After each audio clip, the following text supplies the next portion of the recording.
Check one, two, three.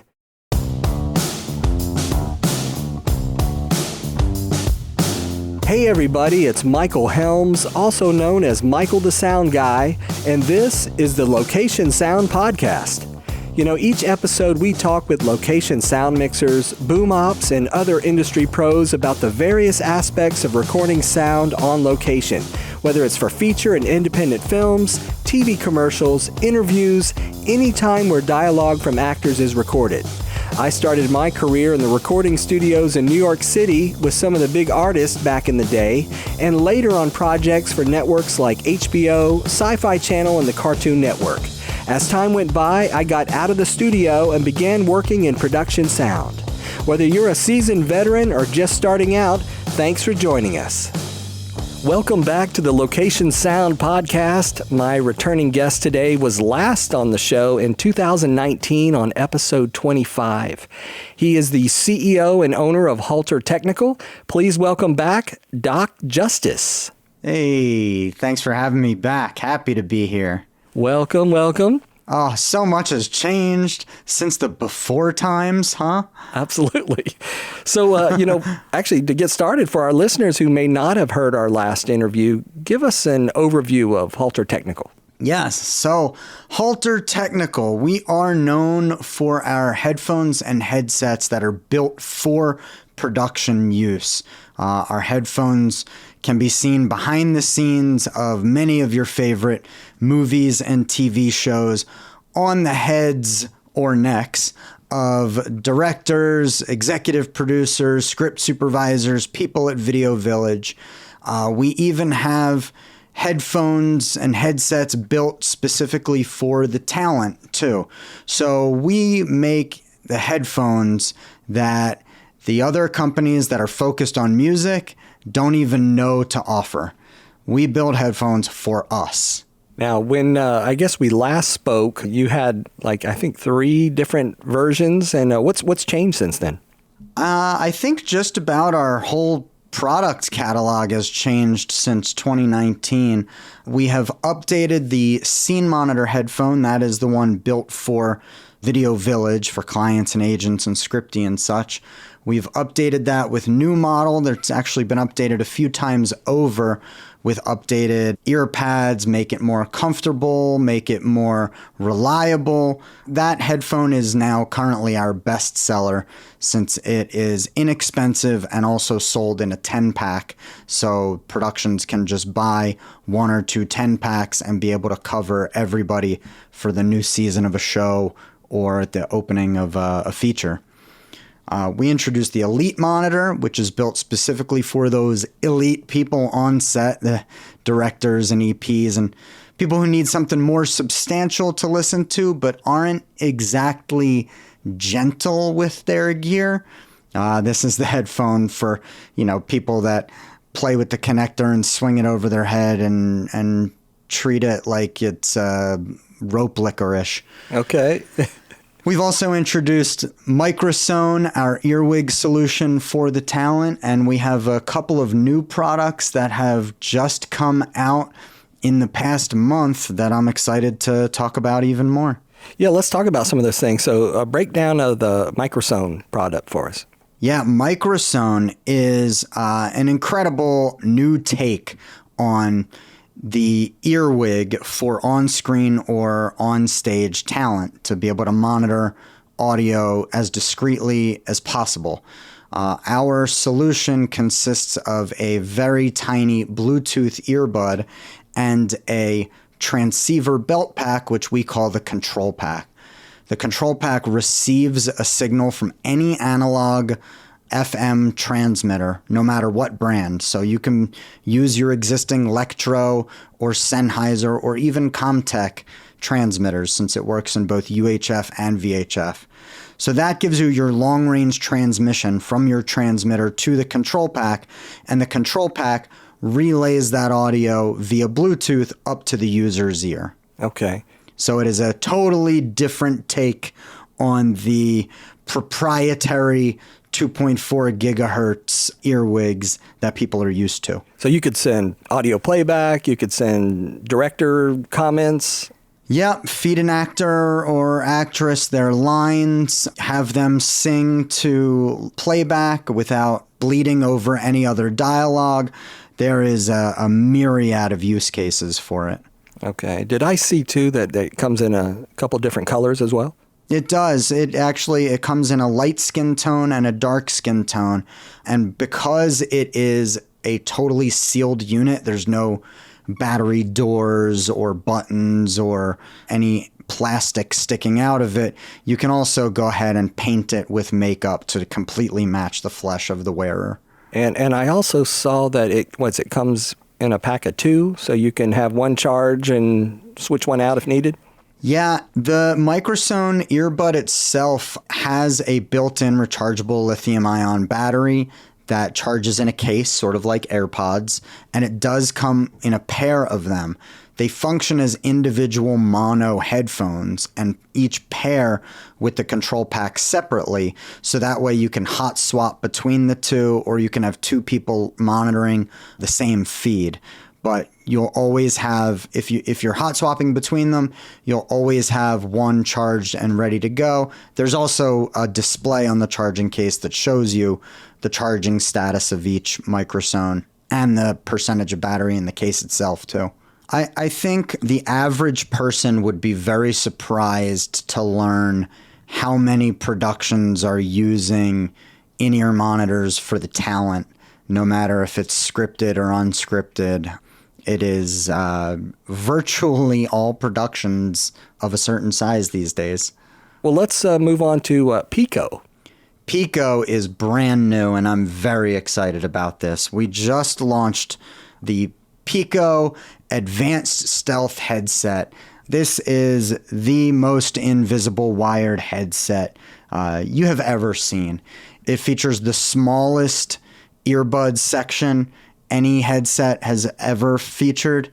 It's designed specifically for broadcast and video production use, on camera or behind the scenes. We have a lot of crew members who like to wear it with their walkies or their surveillance so that they don't have something plugging up their ear. This does not impede any other sound getting into my ear. So it's ideal for talent, reporters, crew, anybody who needs something lower profile and discreet and not get in the way. This cable is the thinnest headphone cable. It's actually built using medical grade tubing, the kind of tubing that surgeons put inside the body. So it's incredibly durable. It's flexible and formable, but doesn't knot. So one of the big differences between Pico and any other headset is that you can form the wire around the ear and pinch it over your ear and resize it to ears of any shape. So it's not a fixed ear hook size. So that makes it comfortable for anybody. And it does fit in either ear. Very nice. Yeah.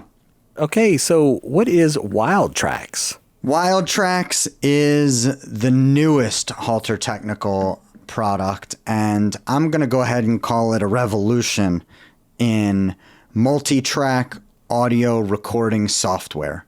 So Wild Tracks is a Mac OS application that allows users to plug in any audio interface. Doesn't matter if it's Dante, MADI, a USB audio interface, whatever you can throw at your computer. Wild Tracks will record up to 512 tracks of audio in a completely customizable setting. Your user experience is completely customizable. The files that you end up outputting are customizable, and the sound reports are incredibly rich and detailed. So this is a new platform designed for people to use as a primary or backup recorder to your existing hardware, and have an extremely versatile and simple way of delivering audio files that are built for video. So this isn't just another DAW pretending to be a set tool. This isn't some, reskinned Audacity. This is a tool built specifically for location production sound. Kind of give us a scenario where you would use Wild Tracks. Software-based recording has been around for a long time now, ever since Gallery in the UK came out with their software called Metacorder and essentially invented metadata for audio files as we know it.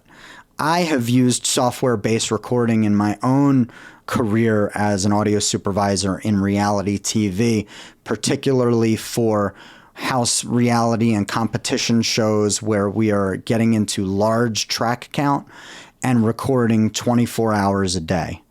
Now, that's not all who it's for. This is very beneficial for the broadcast folk, particularly in sports or live events, who want to be able to record that audio in isolated tracks to be edited for video afterwards.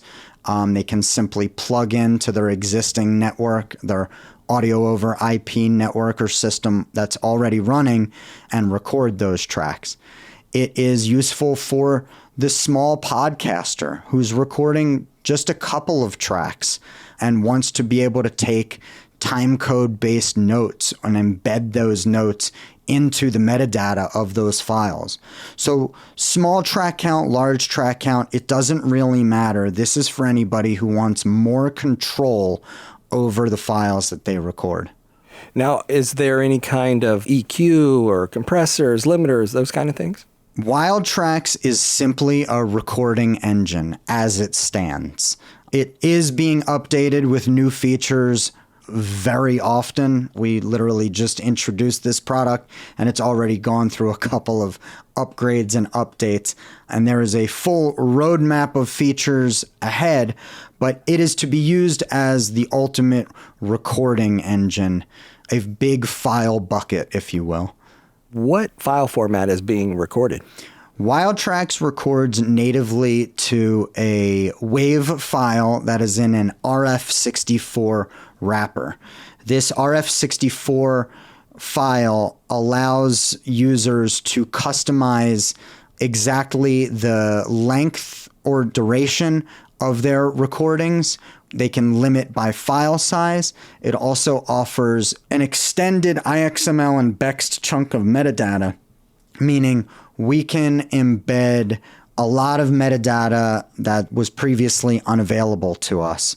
So that RF64 Platinum, which is in use by other manufacturers and in different hardware platforms, has supplanted Broadcast Wave as the modern wrapper. Now, we are adding support for Broadcast Wave and other file formats in the future, but right now, RF64 is more than enough for our users.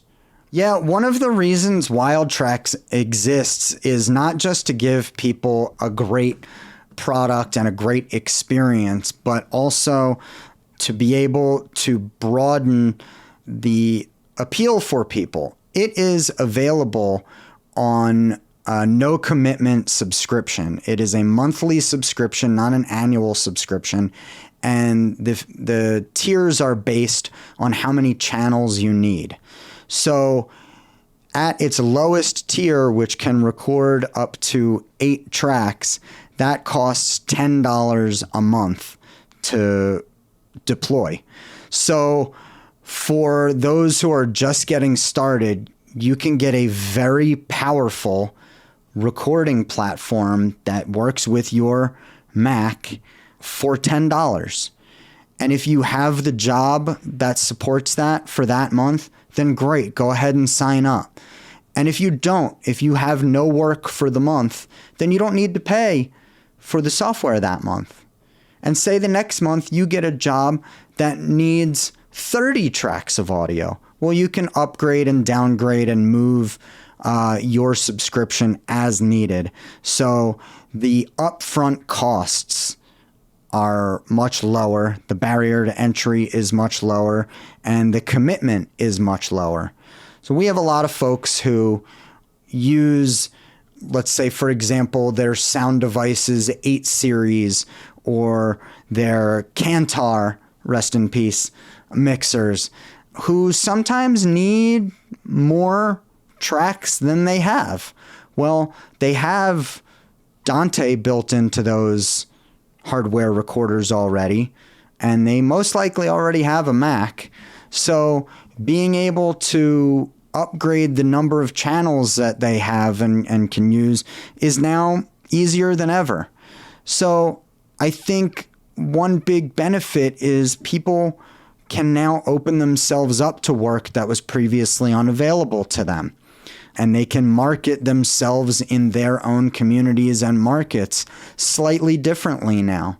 They'll be able to offer things to post-production that maybe they or others in their market haven't offered them yet, in flexibility in those files and delivery over cloud services and all of the fun trappings that being able to record directly to a computer offers. So it is exciting times. As much as we're waiting to see how the industry stabilizes itself and all those, suits in their ivory towers at the legacy studios decide what the future of their business looks like, we have control over what we have control over. And to me, that's a fun time. That's a fun thing to be a part of. Excellent. You were at NAB this year and recently at Gotham Sound talking with industry people. So what's the general vibe out there with your products? Going to trade shows and any of these community events is part of what I love about my job. I do love just talking with colleagues, friends, even competitors about our products and the industry in general.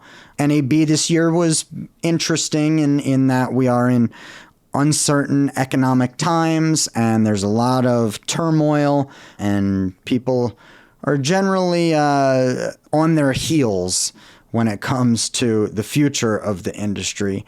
And yet there's still a ton of innovation happening, not just with us, though I do think what we've put out recently is very exciting. But around the industry, things are very exciting. The advent of WiMAS in the wireless sector, the attention that some companies are getting from big conglomerates now is exciting. There's a lot happening and the industry keeps moving forward. So me being able to be on the show floor with everybody, building that community, building that camaraderie, it's just awesome. I do love it. And thankfully, people seem to be just as excited about Wild Tracks and Pico as I am. And I guess, too, we see it a lot on social media, but what's the general feeling in the film and TV industry? Well, things have been tough in 2025. I'm here in Los Angeles, and we've experienced even more tragedy than a lot of others around the country or around the world. We have a lot of friends and colleagues here who lost their homes in fires. We've had a lot of people having to pivot and adapt when it comes to work, since the work just hasn't come back yet, and I'm not sure what the end game will be there. But this is also showing people's resiliency. LA has always had as many people leaving the business as it has entering the business. So I don't want anybody to feel that things are dire, but I do think that the general vibe in LA and in the industry right now is things are changing. Our industry, our business is changing. The tools that we use are changing. And if you don't adapt, you're going to get left behind. And it feels like the pace of that has picked up. Okay. Are there any other products coming up that you can share? I'm always cooking, man. Right now, we just introduced the Wild Tracks Facebook group, and I'm very much encouraging users and enthusiasts and anybody who's even remotely curious to join that Facebook group so that people can tell us what they love about Wild Tracks, what they wish was improved and most importantly, what features are important to them that we add in the future. Because we, like I said, we do have a full roadmap in the months and years ahead, but the features that people need the most and people are discussing the most are going to get prioritized over others. So if there's anything that people feel strongly about or want to have a say in, this is their chance. This is a total blue sky type of product. If you can dream it, if you ever had dreams of what, your perfect recording platform looked like, this is the place to tell us all about it. And this is the time, because I thrive off of that community feedback. Now, yeah, I think it's important because at one time it was like, here's the product. This is it, and now you can say, what, if we had this, that would be really helpful. And then being able to alter that and adjust that and give, like you said, give the community what they need. Yeah, and the truth is the subscription platform, while some people are hesitant to sign up for yet another subscription, the subscription platform is really what allows us to make this a flexible, living and breathing product where it's continually supported and updated, and the future really is in the user's hands. If people wanted to find out more about some of these products, how can they do that? I am very accessible on social media.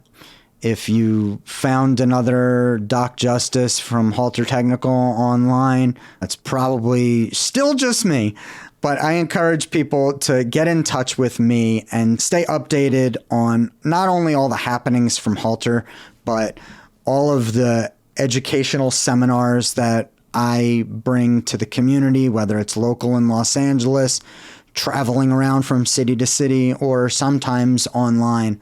I really enjoy doing seminars on my experience in unscripted TV, teaching people how to make the most out of their existing gear.